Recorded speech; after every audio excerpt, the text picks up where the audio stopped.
Far out in the uncharted backwaters of the unfashionable end of the western spiral arm of the galaxy lies a small, unregarded yellow sun. Orbiting this at a distance of roughly 92 million miles is an utterly insignificant little blue-green planet, whose ape-descendant life forms are so amazingly primitive that they still think digital watches are a pretty neat idea. And that is where you find us right now. And today is International Towel Day. I don't know if it's international, it's just Towel Day. Happy Towel Day, everyone. What does that mean? It means it is officially 42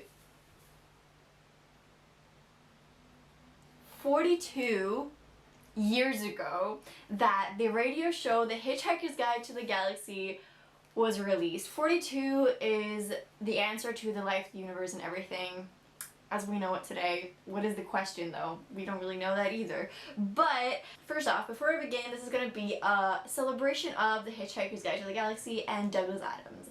I'm going to give you some information. We're going to gush about the TV show and the movie and the books and all that. I still haven't listened to the radio show, like I said, but I have a dream of listening to them on cassette tapes when I get a hold of them. I know they're on Amazon, just a bit expensive, but we will get there. Throughout this video, please don't panic. I am wearing my Hitchhiker's Guide to the Galaxy t-shirt. I will start with the story of how I became a huge fan of the Hitchhiker's Guide to the Galaxy. This copy is actually my dad's copy. I went to this school, it was like a fashion textile design course, and I only went there for less than a year because all the other subjects except for like fashion design were so primitive to use the vocabulary in this book.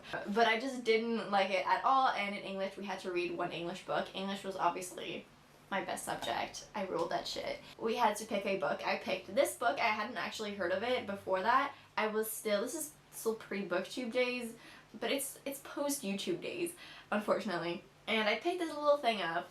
I started reading it, and man, did I fall in love with sci-fi genre. This is officially the first like space opera that I read and introduced me to all other types of sci-fi that lands into this genre.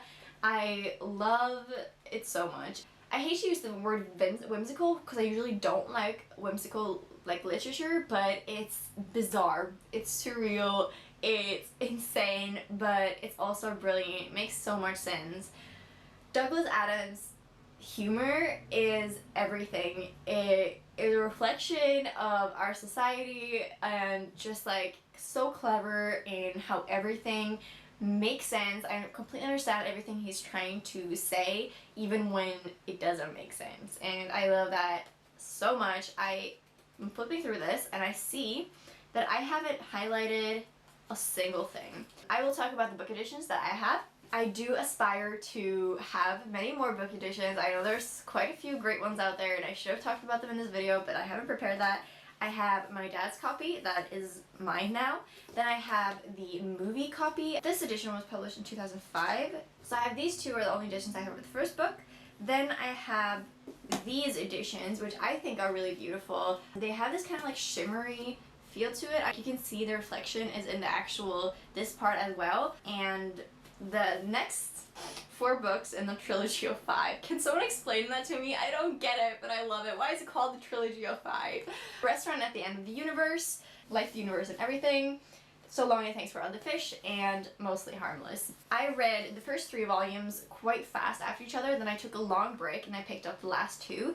So what happened, and the reason I probably should reread these books, actually I am rereading these books, but whatever, we'll talk more about that. My least favorite is by far So Long and Thanks for All the Fish, mainly because it takes place on Earth, and it's a little bit more magical, less science heavy, and I wasn't a big fan of it. I think I gave it even 3 stars, and I gave the last one 4 stars, and I gave these 2 5 stars, and of all the first 3 books, these 2 are my favorite, and possibly this one, because there will contain mild spoilers in this, but don't worry, you won't have any trouble. This is maybe my favorite one, because I just love the concept of the restaurant at the end of the universe, where it takes place the last day of the end of the universe, and you see the universe blowing up, basically again and again. So you can only go there once, otherwise you meet yourself. And then I think in this one is the one where he ends up on this planet. I don't want to spoil anything. And in this one he like starts on that planet, and this one's like kind of action-packed in a way. But these two are definitely my favorite. I love them so much. I also have 2 editions of these covers. These are mostly harmless and the restaurant and in the universe, so the 2nd and the 5th book. And I want these editions when you put them together, they make like all these circles, and I really like them. I think they're really cool. I got these one at secondhand stores, and I'm kind of just looking at it at that there when I see them. Then the last thing I have that's like Douglas Adams related is The Fruit. This is a biography written by Jem Roberts, unauthorized official history of Douglas Adams and the Hitchhiker's Guide to the Galaxy. So I'm really excited for this, but it intimidates me so much to actually pick up biographies, which is something I do need to like get over, but I do really want to read this because I started reading Douglas Adams' Wikipedia page this morning and I just couldn't stop, and I had to cancel it because I just needed to get this video done. So those are all the editions that I have. I first watched the movie with my mother a while back, and I love the movie so much. I think more than the TV show, the casting is amazing. I really should have prepared this. I'm gonna sound so stupid in this video, just ignore that. Imagine that I actually know the names of all these actors, but I love that there's so many famous actors. When I freaked out when that Zoe Deschanel was gonna play Trillian. I love that the character, the guy from Lord of the Rings and Love Actually plays Arthur Dent. I love that. I think he's like the perfect character. It begins with a man.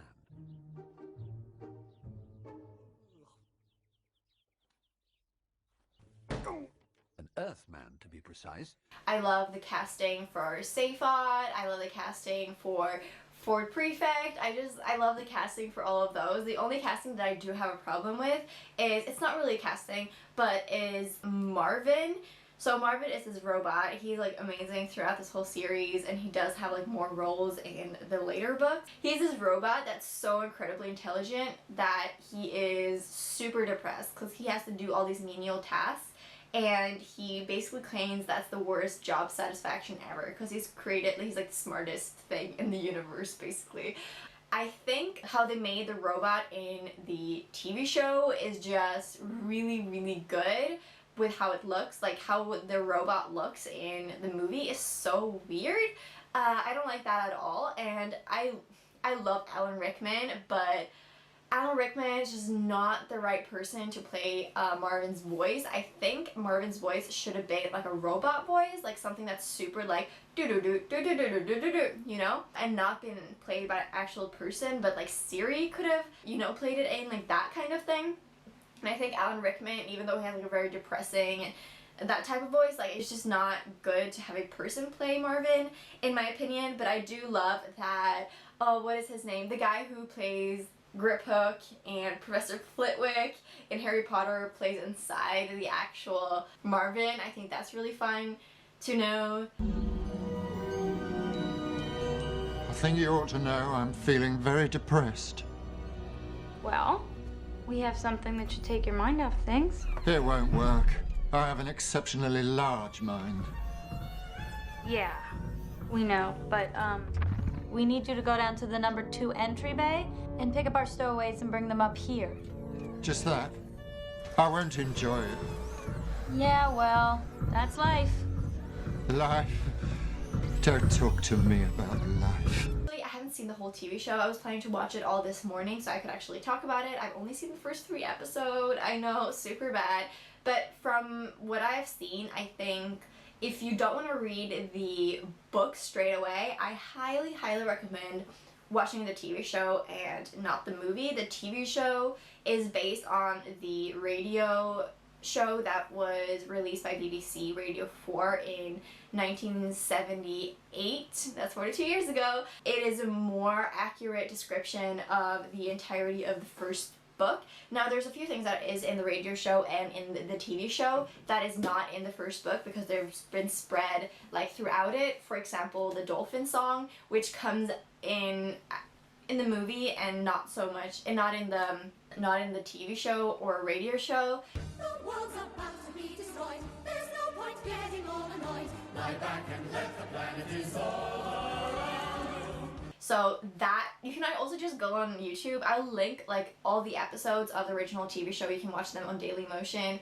I will link those all down below. I know you can find the original radio show also at YouTube actually, so if you want to check that out you can. This year they are releasing a screenplay of the radio show that I actually purchased, and my local science fiction bookstore, they offered, if you write like "Don't Panic" in the comments of any of your buys, you will receive a towel with "Don't Panic" on it, which I'm gonna get. I'm so excited. I wish I had it for this video, but I don't.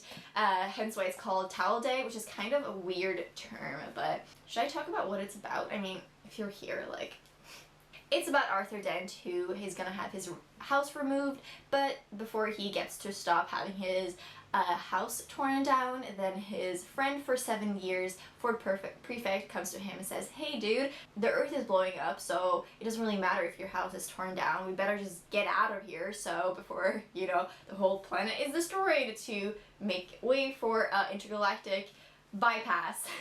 So he basically manages to escape with Ford Prefect on a Vogan ship. So shall we talk about Vogans? I don't like how the Vogans look in the original TV show. They're all like green and alien, but how they look in the movie is so much better, and something the movie does really well, and that I will talk more about because I have a Hitchhiker's Guide to the Galaxy tattoo that I just love. It's like a mashup of Adventure Time and Hitchhiker's Guide to the Galaxy because it's my sci-fi babes. I just love how the improbability drive was made, hyperspace improbability drive, is that what it's called, in the movie. It's this blue-white button that in my opinion is so ugly. I hate how this button looks. I did get it tattooed on my body, but I love how it's so corny. And what happens in the movie when they press this button, or it happens in the books too, and I'm gonna explain it first. They pass through all space and time probability before like landing on one outcome, and so anything can happen when you press the button, which I just love. In the movie, they basically, at one point, they become these like claymation figures, and it's just so cool. I just love how they did that in the movie, and that's also like why I got how the button looks in the movie. I'll show you guys. This is what my tattoo looks like. So here you have the button. So that's the only part that's like Hitchhiker's Guide to the Galaxy related. The rest of it is just Adventure Time. And this is the comet from Adventure Time and stuff, the stuff coming out. But it looks like this. This is how the button looks like. So that is my tattoo, and like how the movie did, like the casting and how it looks and everything, except the robot, except Marvin. But the TV show is just so accurate, how there's always a narrator or like excerpts from the Hitchhiker's Guide to the Galaxy, like the book that is a Hitchhiker's Guide to the Galaxy that, you know, Ford Prefect is working on. He's like a editor or writer, and he's just trying to update it, hence why he went to Earth and changed the information in Hitchhiker's Guide to the Galaxy on planet Earth from harmless to mostly harmless. 13 years of work, job satisfaction, am I right, Marvin? It's just, I'm so excited. I love it so much. I love Hitchhiker's Guide to the Galaxy so much. It's like the best. So I love that about the movie that much, but the TV show is so accurate to how I imagine everything being when I'm reading the book. Like, the book is so great, and almost all of it, all the lines, all the funny parts are included into the actual movie or into the TV show, and just how they put like the like how they write or make the animation of when the narrator is explaining all this information is really good, and I do really like how they did it in the movie as well. I think that was very successful, but I think that the original TV show is like the original, and it makes much more sense to the book and the radio show. So I just love it so much. I'm like just gushing about it. Has the camera been off for 20 minutes? Damn. Douglas, Adams has also written Dirk Gently's Holistic Detective Agency, which I have yet to read, and I really want to read it just so bad. And I also know the same main character from the movie of Hitchhiker's Guide to the Galaxy also plays in the TV show for Dirk Gently's Holistic Detective Agency, and I'm so excited to watch it. I'm really excited to get to these, and I know he was writing like third book in this, or a sixth book in the Hitchhiker's Guide to the Galaxy, when Douglas Adams suddenly died of a heart attack in 2001, which I am super sad about. So we never got that, but part of it can be found in Monty Python, which he also helped to co-wrote a little bit, which is pretty cool. I was so excited when I read the Wikipedia page. Just a lot of fun. We have come to a section of the video that I decided to spontaneously put in, and I'm gonna read some quotes from the Hitchhiker's Guide to the Galaxy, or the series. I have not prepared this, but I am simply going to open a book, look for stuff I highlighted. It's like so good. If I ever meet myself, said Stafford, I'll hit myself so hard I won't know what's hit me. Oh, I love you, Adam. I really thought I would highlight more in my favorite book. Well, I clearly need to reread these books and then re-highlight, because there was like that one thing in this book, which is clearly very disappointing. I know I highlighted more in the second one, or the third book, but ooh, here's a passage highlighted. A forest was discovered recently in which most of the trees grew ratchet screwdrivers as fruit. The life cycle of ratchet screwdriver fruit is quite interesting. Once picked, it needs a dark, dusty drawer in which it can lie undisturbed for years. Then one night, it suddenly hatches, discards its outer skin, which crumbles into dust, and emerges as a totally unidentifiable little metal object with flanges at both ends and a sort of ridge and a sort of hole for a screw. This, then found, will get thrown away. No one knows what it is supposed to gain from this. Nature, in her infinite wisdom, is presumably working on it. My doctor says that I have a malformed public duty gland and a natural deficiency in moral fiber, he muttered to himself, and that I am therefore excused from saving universes. Oh my god. He wasn't certain whether he had just got space sickness or religion.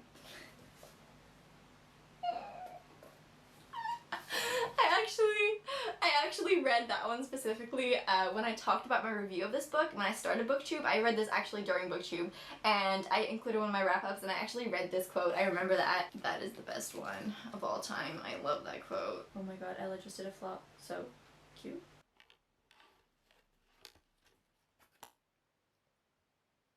Sweetie, you're so cute.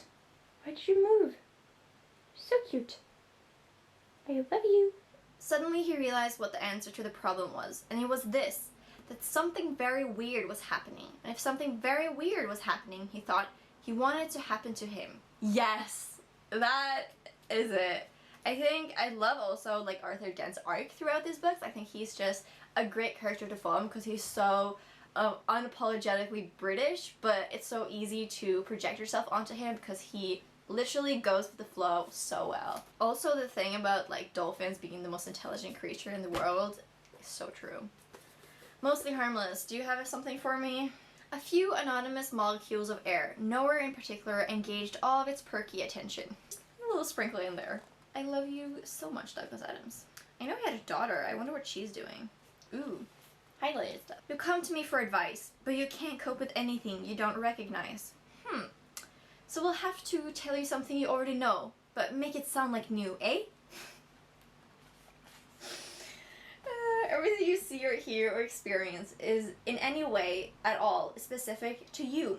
You create a universe by perceiving it, so everything in the universe you perceive is specific to you. Which is not funny and very true. Nothing travels faster than the speed of light, with the possible exception of bad news, which obeys its own special laws. I love you so much! Okay, I think that is gonna be it for this video. I'm currently listening to the audiobook. I love this so much. It is the 42nd edition that they've created for the audiobooks. Is narrated by none other than Stephen effin' Fry. It is so good. I'm currently listening to it and I am reveling in all that Towel Day glory as I'm also making my way through the TV show and hope to one day listen to the radio show. I hope you guys enjoyed this. Comment your favorite Hitchhiker's Guide to the Galaxy moment, whether it's from the books, the TV show, the movie, or the radio show. I will leave all the links down below to any media where you can access any of these things. Comment all your Towel Day glories down below. I will talk to you all guys soon. Happy Towel Day. I'll see you at the end of the universe. Bye!